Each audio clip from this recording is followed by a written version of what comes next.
Can't is not part of your vocabulary. If you just put your mind to it, you can do it. And you believe that? Yeah. That's the crazy thing is if you're never given limits, then you think, I can do anything. And if she could do anything, she wanted it to be this, what she saw her hero, Dominique Moceanu, doing on TV. There was just one problem. Jennifer was born without legs, a devastating birth defect that had led her natural parents to abandon her the day she was born. It bothered me to think that there was a little girl that was left at the hospital, and she had no legs, so I thought she needed a family that would love her and take care of her. Sharon and her husband Gerald brought her home to the tiny town of Hardinville, Illinois.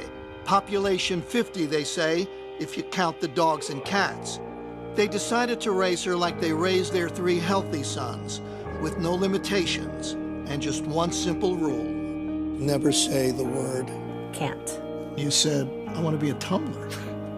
You didn't have legs. Right. You kind of need those, most people think, to tumble. Well, think again. The girl who wasn't allowed to say can't was on her way to becoming a genuine gymnastics champion. She started at 7 on the trampoline with her dad. And after a few falls, she got the hang of it. In time, she was competing. Soon after that, she was dominating.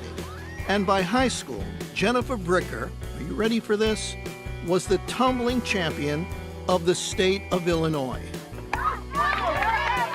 Soon, Jennifer was pursuing other sports too.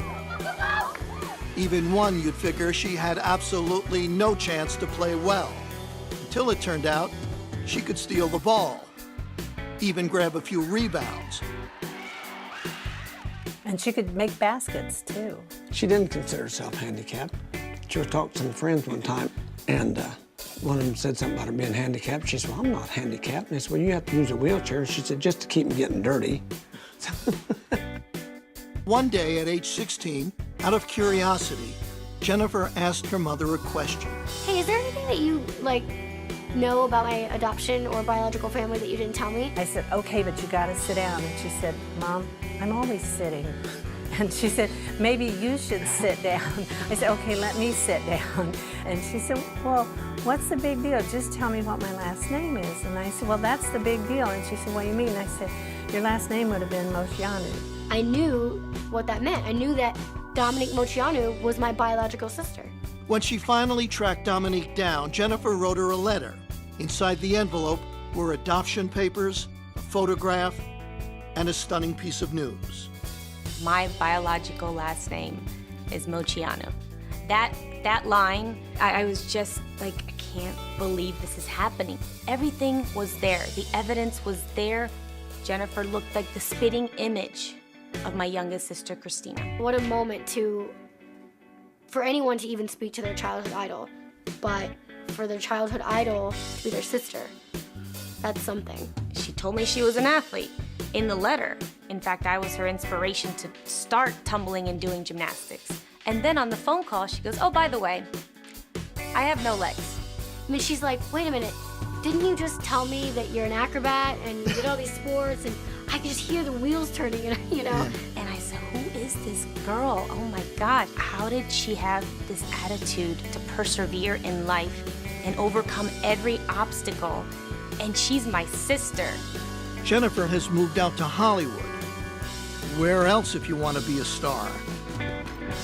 She drives a specially equipped car and lives a normal, independent life. And she's earning a living. How else? As a gymnast. She's an acrobat who has toured with Britney Spears. And now she's training for a classical performance at New York's Lincoln Center. We got to go to Ohio and got to watch her perform. The audience just went crazy. They stood up and they were whistling and screaming and clapping and all this, and I was blubbering. I was sobbing because it was so beautiful, and it's like, oh my goodness, that's my baby. The baby who was taught early on never to say the word can't.